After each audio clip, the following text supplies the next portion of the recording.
कैसे आप सभी लोग? उम्मीद करता हूँ एकदम शानदार, जानदार, जबरदस्त होंगे और अपनी तैयारी को बहुत शानदार तरीके से पूरा कर रहे होंगे। जैसा कि हम सभी का जो ये आगाज बैच चल रहा है और इसमें हमारे कई सारे क्लासेस हो चुके हैं, ग्रामर के भी और मैथ्स के भी।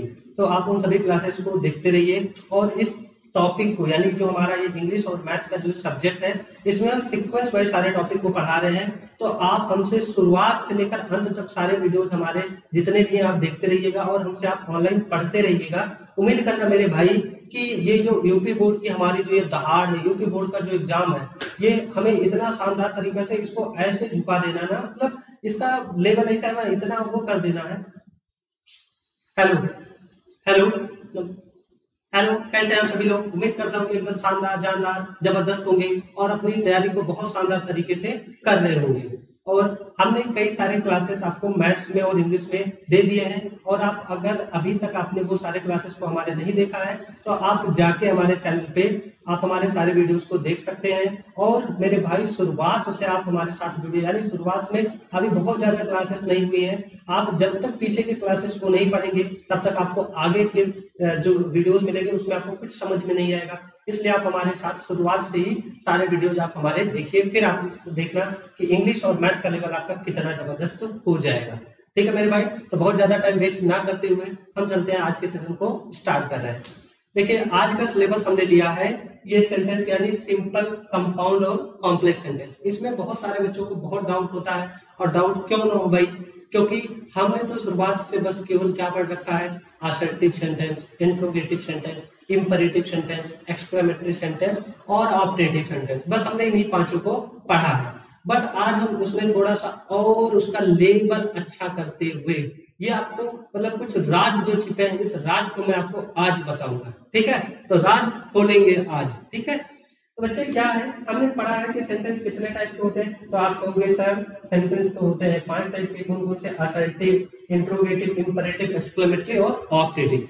बट बच्चे एक चीज इस पे गौर करना कि हमने जो ये केवल पढ़ा है ये 5 टाइप, ये केवल और केवल हमने सिंपल में ही पढ़ा है। किसमें पढ़ा है? सिंपल में। अच्छा मैं आपसे पूछूं, एक सेंटेंस मैंने दिया आपको, जैसे मैंने लिखा I know that you are not a thief, you are not a thief। अब आप एक चीज गौर करना कि देखा जाए तो यहाँ पे बच्चे क्या लगा है, दैट, जो कि एक कंजंक्शन है, और उसके बाद में यहाँ पे क्या लिखा है, आई नो। तो ये देखा जाए तो एक हिसाब से अफर्मेटिव सेंटेंस हो गया। क्या हो गया? अफर्मेटिव सेंटेंस हो गया, जिस हिसाब से मैंने पढ़ रखा है। और ये हो जाएगा you are not a thief, ये हो जाएगा नेगेटिव सेंटेंस। तो आप क्या कहोगे इसको कि अफर्मेटिव हुआ कि नेगेटिव हुआ? बताओ। तो है ना डाउट? आज हम इस डाउट को एकदम से स्वाहा करेंगे। ठीक है, चलिए तो इसको हम ऐसे करके यहाँ से कर दे रहे हैं इरेज, और आपका जो डाउट है इसको हम करते हैं, जैसे ये अभी हो गया स्वाहा, तो इसे डाउट को भी हम कर देंगे स्वाहा। ठीक है बच्चे, तो हमने ये पढ़ा है कि 5 टाइप, ये 5 टाइप एक्चुअल में क्या होता है, ये सारे के सारे बच्चे इसके पार्ट होते हैं। किसके पार्ट होते हैं? आप कहोगे सर ये पार्ट होते हैं सिंपल सेंटेंस के। अब सिंपल में सिंपल का मतलब क्या होता है ये समझते हैं। सिंपल का मतलब होता है बच्चे कि जिसमें केवल एक ही सब्जेक्ट हो और एक ही वर्ब हो और फिर क्या हो, एक ही ऑब्जेक्ट हो, या किसी में ऑब्जेक्ट आपको नहीं भी मिल सकता है। तो ऐसे सेंटेंस को हम क्या कहते हैं, सिंपल सेंटेंस, और वो फाइनाइट हो। ठीक है, अब इसको समझते हैं कि ये क्या होते हैं, सब्जेक्ट, वर्ब और ऑब्जेक्ट। मैं आपको पिछले कई वीडियोस में बता चुका हूं, लेकिन मुझे पता कि आप रिवीजन करते नहीं, तो इस वजह से मैं आपको शुरुआत से बिल्कुल ये पढ़ा रहा हूं। देखिए बच्चे, ये वर्ब क्या होता है, जैसे हमने कहा कोई भी एक्शन, जैसे रीड, सिंग, प्ले, कम, गो, ये सब के सब क्या है, कोई ना कोई काम है। जैसे मैंने कहा आई एम टीचिंग, तो मैं कौन सा काम कर रहा हूँ, टीचिंग का। यू आर लर्निंग, कौन सा काम कर रहे हैं, कौन सा एक्शन कर रहे हैं, लर्निंग का। तो ये हो गया बच्चे वर्ब। अब मैंने कहा आई एम टीचिंग इंग्लिश, मैं इंग्लिश पढ़ा रहा हूं, तब यहाँ पे कौन एक्शन कर रहा है?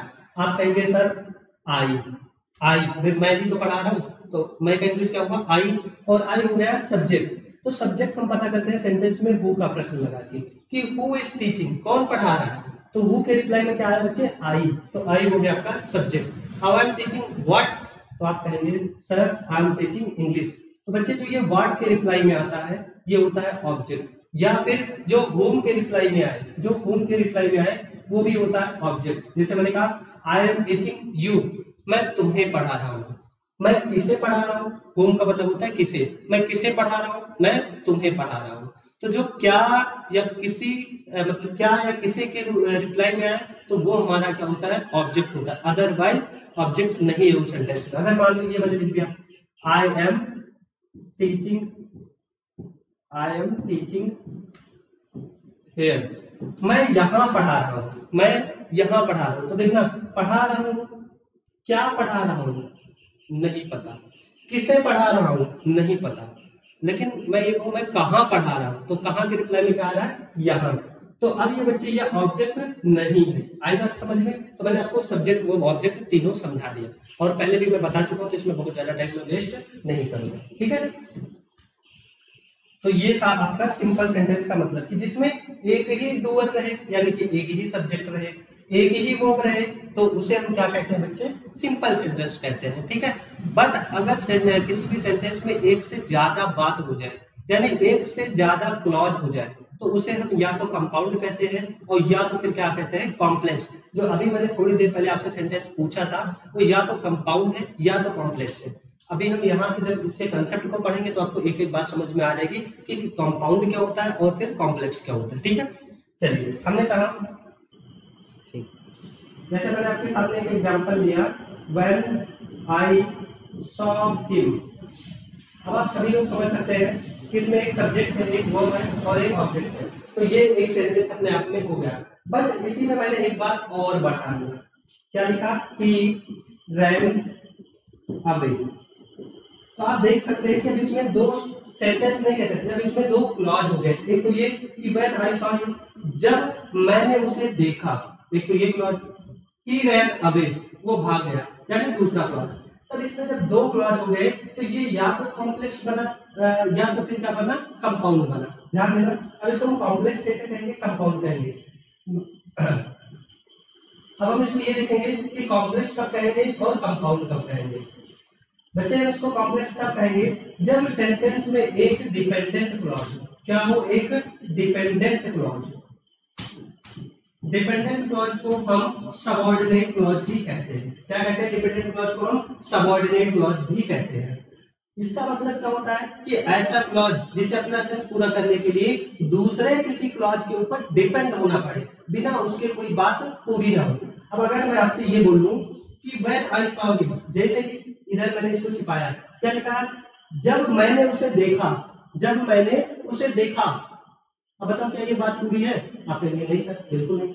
जब मैंने उसे देखा तब क्या, ही रैन अवे, तब वो भाग गया, ठीक है। तो अब देखो, जब हमने कहा कि वो भाग गया, तब इस वाले सेंटेंस का यानी इस वाले क्लॉज का सेंस पूरा हुआ। कब पूरा हुआ, जब हमने आगे की बात बोली तब। तो ये हो गया अपने आप में एक डिपेंडेंट क्लॉज। क्लियर हुआ कि नहीं क्लियर हुआ। जब मैंने उसे देखा तो क्या, वो भागा। क्लियर हुआ कि नहीं क्लियर हुआ। तो इस तरह से जब सेंटेंस में कोई एक डिपेंडेंट क्लॉज हो और फिर क्या हो, इंडिपेंडेंट क्लॉज हो। इंडिपेंडेंट क्लॉज का मतलब होता है कि जिसका सेंस अपने आप में पूरा हो, उसे क्या कहते हैं हम, इंडिपेंडेंट क्लॉज। अभी कुछ एग्जांपल समझेंगे फिर एकदम से आपका डाउट क्लियर हो जाएगा। तो डिपेंडेंट और क्या जुड़े बच्चे, इंडिपेंडेंट। इंडिपेंडेंट, ठीक है। मतलब कहने का मतलब है कॉम्प्लेक्स को आप कैसे पहचानेंगे कि जब उसमें हर हाल में एक डिपेंडेंट क्लॉज रहे ही रहे। इंडिपेंडेंट एक से ज्यादा भी हो सकता है, बट कम से कम एक डिपेंडेंट क्लॉज जरूर से जरूर होगा। फिर हमने लिखा he told me that his brother was sick। उसने मुझे बताया। अब उसने मुझे क्या बताया, अब ये बात जानने के लिए आगे वाली क्लॉज के ऊपर बढ़ना पड़ेगा, यानी आगे वाली क्लॉज के ऊपर डिपेंड होना पड़ेगा। लेट्स सपोज कि ये वाला क्लॉज नहीं है, ये वाला क्लॉज नहीं है, केवल इतना है कि उसने मुझे बताया। क्या बताया, अब ये बात हमें कैसे पता चलेगा, जब हम ये वाला क्लॉज पढ़ेंगे तब, कि उसका भाई बीमार था। उसने मुझे बताया, क्या बताया, कि उसका भाई बीमार था।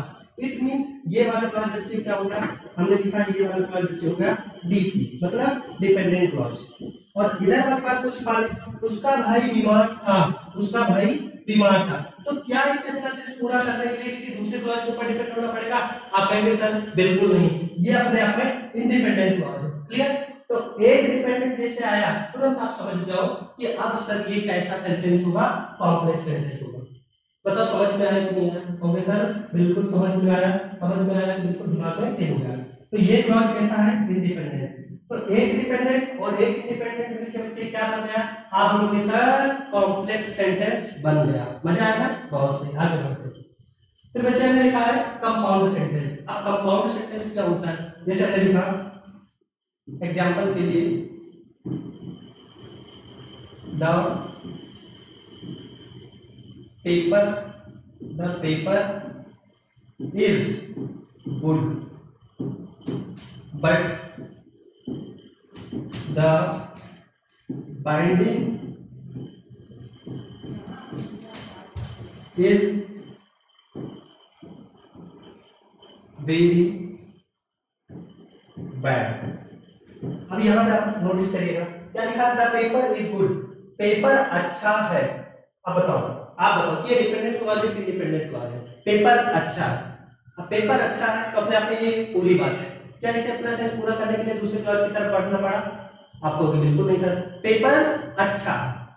अब आगे ना भी बढ़े तो भी अपने आप में ये बात पूरी है। और इधर वाले क्लॉज को देखें, the binding is very bad, जो बाइंडिंग है बहुत बुरी है, द बाइंडिंग बहुत खराब है। पेपर बहुत अच्छा है, बाइंडिंग बहुत खराब है। तो दोनों अपने आप में कैसे क्लॉज में इंडिपेंडेंट हुए, मतलब इसे किसी भी क्लॉज को अपना सेंस पूरा करने के लिए किसी और क्लॉज के ऊपर डिपेंड नहीं होना पड़ रहा। मतलब पेपर इज गुड, पेपर अच्छा है, भाई ये बात पूरी है। Binding is very bad, binding बहुत बुरा है। दोनों बातें कैसे हुई? इंडिपेंडेंट क्लॉज हुई। तो आप कहेंगे सर ये तो बहुत आसान निकला, खोदा पहाड़ निकला चुईया, मतलब हमको डराया जा रहा था कि कंपाउंड सेंटेंस बहुत टफ है, कॉम्प्लेक्स सेंटेंस टफ है, बट अब हम बता सकते हैं कि इसको तो कोई छोटा बच्चा भी सीख सकता है। तो बच्चे क्या हो जाएगा? दोनों अगर इंडिपेंडेंट क्लॉज है, क्या मैंने कहा? दोनों अगर इंडिपेंडेंट क्लॉज है,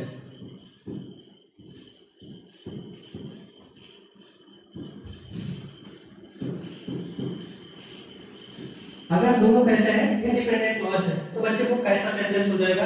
कंपाउंड सेंटेंस हो जाएगा। और एक एग्जांपल ले लेते हैं कि ही वाज ए क्रिमिनल। अब आप बताओ क्या ये बात पूरा है कि नहीं है?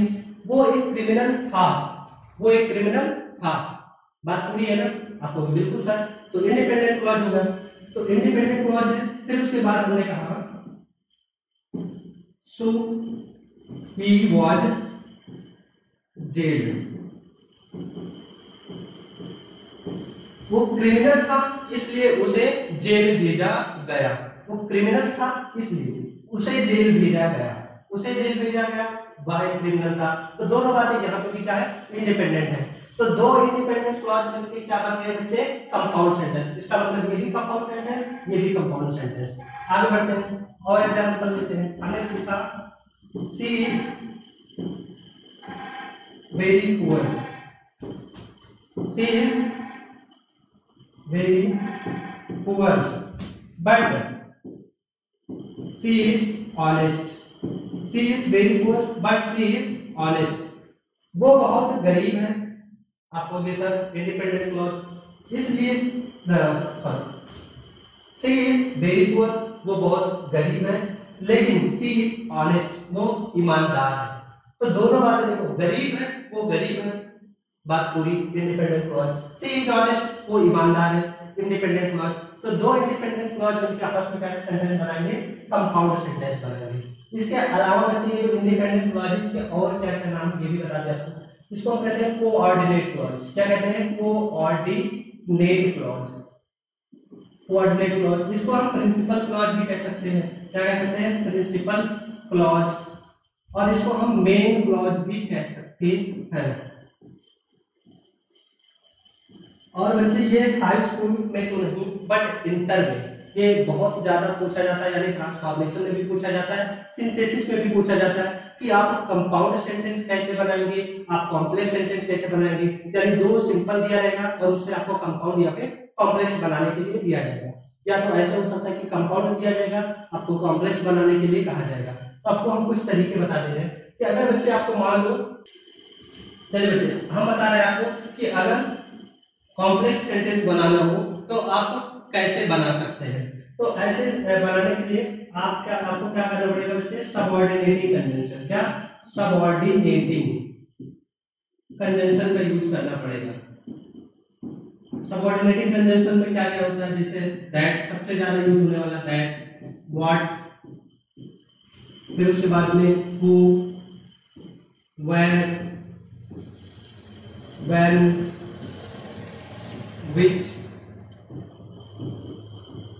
whom, इसके अलावा if, unless और बहुत सारे हैं। यानी कि अगर आपको कहते कि कॉम्प्लेक्स सेंटेंस बनाना है तो आपको इन सारे कन्वेंशन में से यूज करना है, ठीक है। और फिर when मैंने यहाँ लिखा ही है, ठीक है। तो ये सारे कन्वेंशन लगा के आप किसी भी सेंटेंस को कॉम्प्लेक्स में कन्वर्ट कर सकते हैं, ठीक है। आगे बढ़ते हैं। और अगर आपसे कह दिया जाए कि कंपाउंड सेंटेंस बनाने के लिए तो आपको बच्चे कोऑर्डिनेटिंग कन्वेंशन लगाना पड़ेगा। क्या? कोऑर्डिनेटिंग कन्वेंशन, कोऑर्डिनेटिंग, जिसमें आपका आता है कुमुलेटिव, एडवर्जेटिव, अल्टरनेटिव और इलेटिव कन्वेंशन। अब कन्वेंशन की मैं आपको ये पूरी सेपरेट क्लास दूंगा, बट मैंने सोचा कि थोड़ा सा जरूरी है तो एक्स्ट्रा ये आपको मैं बताता चलूं। कोऑर्डिनेटिव में कौन कौन से आपको यूज करने बच्चे, बट, एंड,